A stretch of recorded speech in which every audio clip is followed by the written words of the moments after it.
it's 25 in 2025 review time. What I will say is it's currently the 18th of November when I'm filming this. This video goes out on the 19th of December, so I'm filming it a month in advance. I am not finished with my 25 in 2025, but I want to pre-film as many of these videos as I can. So if I end up reading the last 3, I will let you know in a video in the new year. If I don't, I will also let you know in a video in the new year. I will let you know that kind of thing in my 26 to read in 2026. But for now, I wanted to review the 22 book of my 25 to read in 2025 that I have read. Realistically, if I don't get to the last 3, I'm not going to be upset. I've read 22 of the book. What?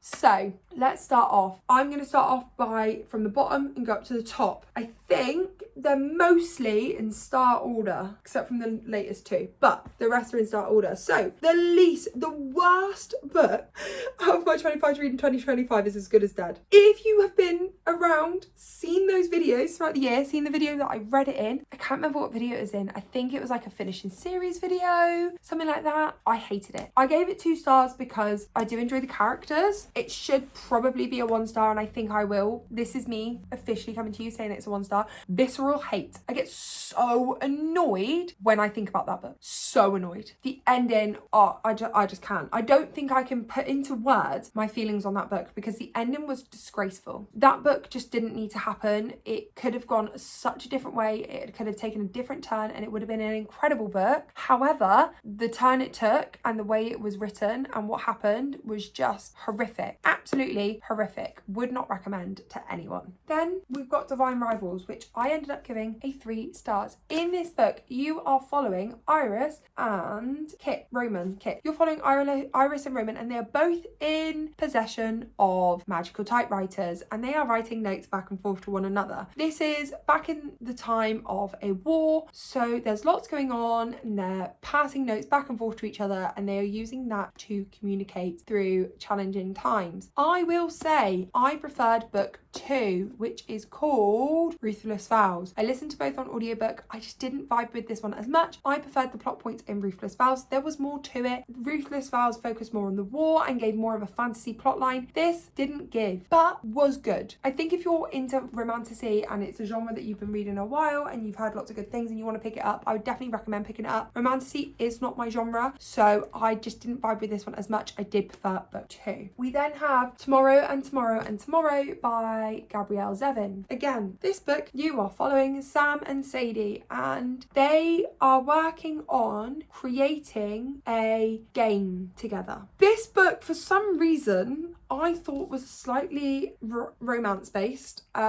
Please don't go into it thinking that. I'm not going to give any spoilers, but please do not go into this bit thinking it was romance based. That really let me down, really hindered my experience with reading it. I didn't love this, but I don't like video games. And so from that meant that I struggled with this. But a lot of people love it. And so for that, great. I gave it 3 stars. It was okay. It's very literary fiction. It's quite slice of lifey, very video game heavy. A lot of people have said you don't need to know a lot about video games for that, but I disagree. So Tomorrow and Tomorrow and Tomorrow by Gabrielle Zevin, 3 stars. I then read Part of Your World by Abby Jimenez, or my next rating book was Part of Your World by Abby Jimenez, and this book I gave 3 stars. I read this within a video at a time that I was also reading The Map by Sarah Adams, and they follow similar-esque storylines. They don't at all, but in my head they did, and I just didn't really enjoy this one as much. I gave it 3 stars. I would be interested to see how I would feel upon a reread, but I have just watched Belle's video where she read Part of Your World and Yours Truly, and she kind of felt the same thing. Book 1, there wasn't a lot to it. Yours Truly, incredible. Gave that one 5 stars. That book is going to be one of my all-time favourite books, and along with that,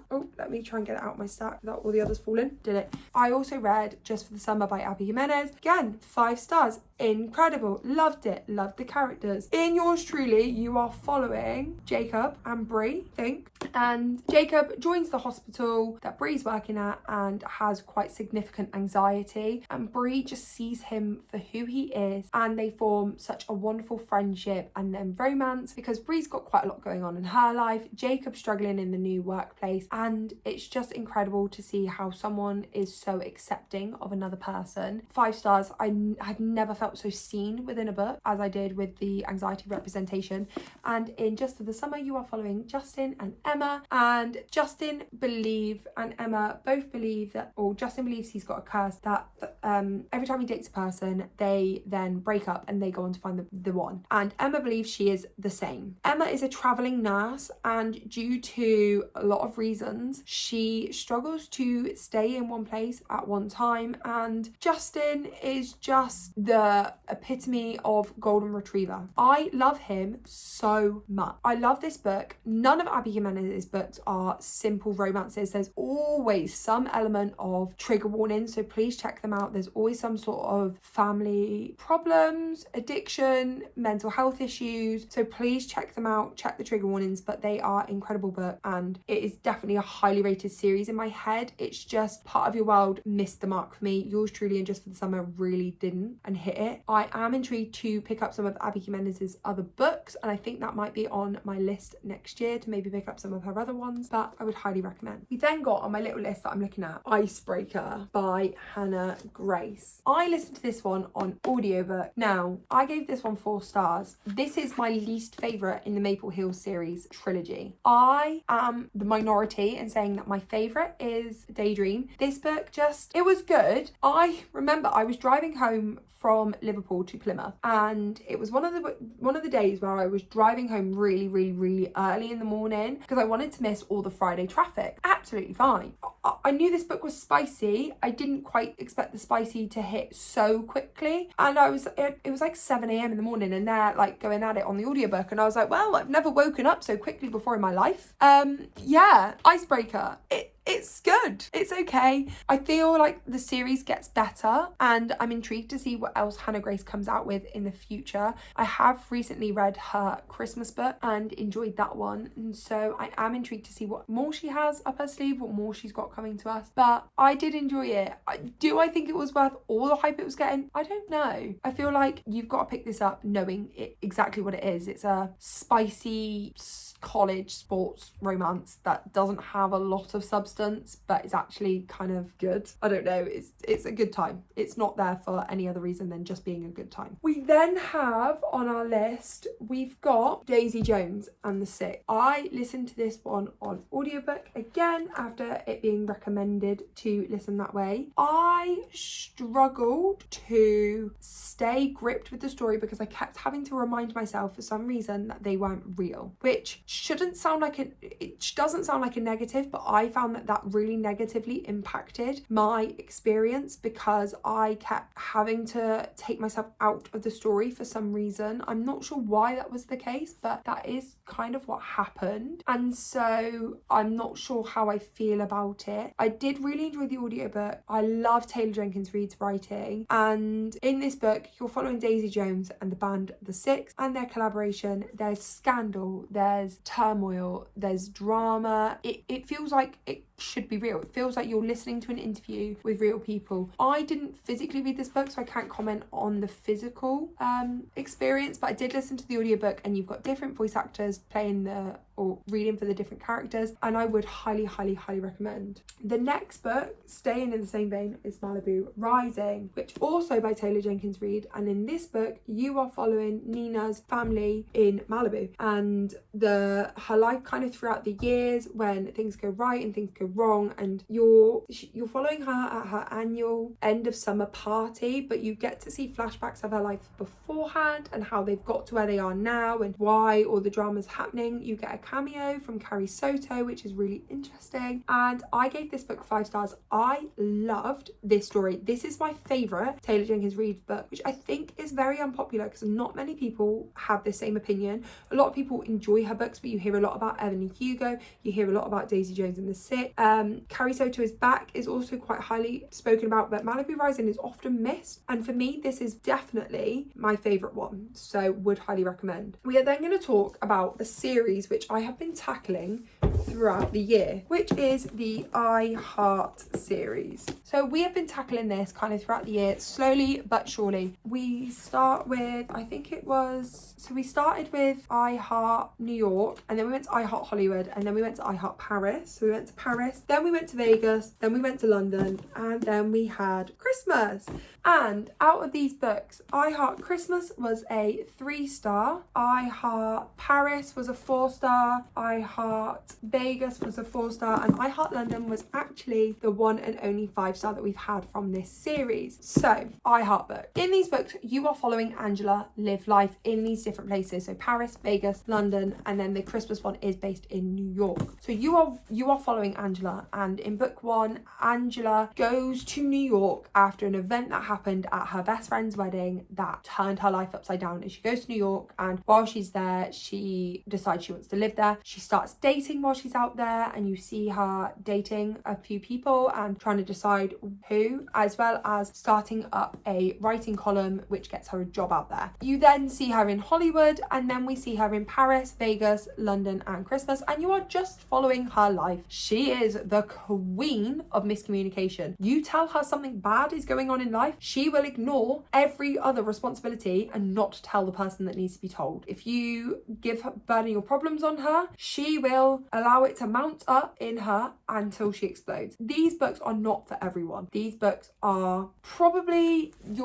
I would feel like they're either like teenager or mid, or maybe not teenager because they are spicy at times. They're kind of like your mum's book. That's how I would describe it. Is they've got no substance to them. Absolutely no substance. If you want to read a book by the pool and then just be slice of life, they're these ones. I love them though, and I've come to love the group of characters. They feel so nostalgic to me. I did read some of them when I was younger, and they are just really good, easy read. They're nothing special. I Heart London was my favourite. I think it's because I know the area. But what does happen at the end of each of the book is, let me try and find it. This one's probably the better one because that one's a guide to Christmas. Every book you get, obviously she visits a new place, you get a guide to that place. So there's some of the locations that they've spoken about, hotels, bars and restaurants. It gives like reviews. So it's really cute. If you're going to that place, it might be a really nice thing to read whilst you're there and see Angela's life. But yeah, I wouldn't say they're anything special, but what I will say is I have enjoyed my time with them, and what more can you ask for than finding books that you enjoy spending time with? Okay, the next book that I've got on my little list is The 7-Year Slip by Ashley Poston. I gave that one 4 stars. I guessed the whole plot to that book, like not even being dramatic. I guessed the whole plot. I knew how they would overcome the 7 years, how everything would work out. I guessed it all. I was listening to it as an audiobook, I think driving down to the airport or driving back from the airport, and I guessed everything that happened. It did, in that sense, take away from the storyline because I found that it was just quite then, I knew what was going on. There was no real twists and turns, but I will say I did enjoy the story. So the writing was really, really good and I did enjoy it. So I did end up giving it 4 stars. It just wasn't a 5-star for me because it wasn't quite unexpected. I knew what was going on. I knew what we were doing, and so it wasn't a 5 stars. I've also read Shine by Andy Cope. This is a self-help book which I've been recommended by so many people. It is filled with humour. It is filled with charisma. It does have some questionable jokes in there. If you're easily offended, maybe don't pick it up. It is very dad humour, but I did really enjoy it and it did give me a few things to think about, and yeah, I would recommend it. It's got recommended to me by a couple of friends, so if you ever, it's nicely written as well. You've got drawings in there, the writing's all nicely spaced out and you've got diagrams and stuff, so I did really enjoy that and I did find that beneficial to read. Happy Place by Emily Henry. I gave this one 5 stars at the time. You're following Harriet and Wynne, and they have recently split. They've recently broken up. However, they've got a friends trip that they go on every single year, and their friends have basically guilt tripped them to go this year because one of them wasn't going to go, but the friends have guilt tripped them to go, and they are now pretending that they are still together when they are not. So they are pretending that they're together, and you're seeing how much love there's still there between them and how much they are developing their romance.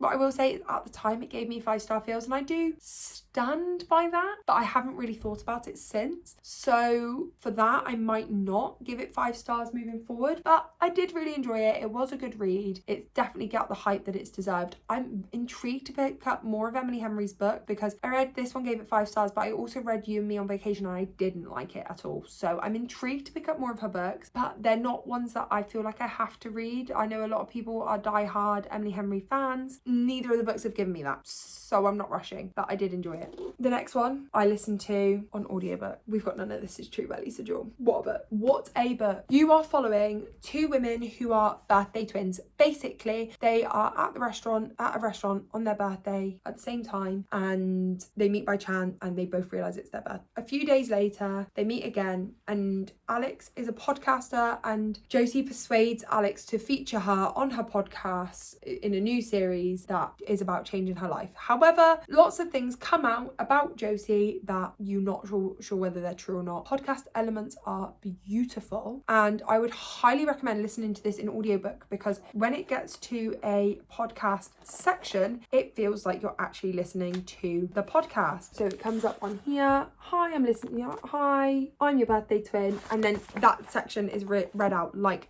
it would be in a podcast. So that is one that I would highly recommend, but I would definitely recommend listening to the audiobook for that one because it is top tier. We have another series which we have read, The Naturals. We've read the whole series. I got this series for Christmas last year and we have read every single one. So let me find them on my list because they are merged in. The Naturals, was 5 stars. Killer Instinct was 4 stars. All in, 5 stars. Bad Blood, 5 stars. 5-star series. Incredible. In this book, you are following these teenagers who all have natural abilities which are beneficial to the FBI. So one of them can tell when people are lying. One of them is really good at reading body language. One of them can read emotions, and you've got another one who's really good with like numbers and statistics. And they work together with the FBI to help them solve cold cases. That is all I'm going to say. It doesn't stay that way, but you have to read to find out. I loved this series. You fall in love with the characters. You fall in love with the scenarios. The reason Killer Instinct wasn't a 5-star is it felt repetitive with some of the things that were being said that you already knew from The Naturals. It just felt there were some things that were just repetitive, and I'm not sure why. I don't know whether The Naturals and Killer Instinct were edited by different people or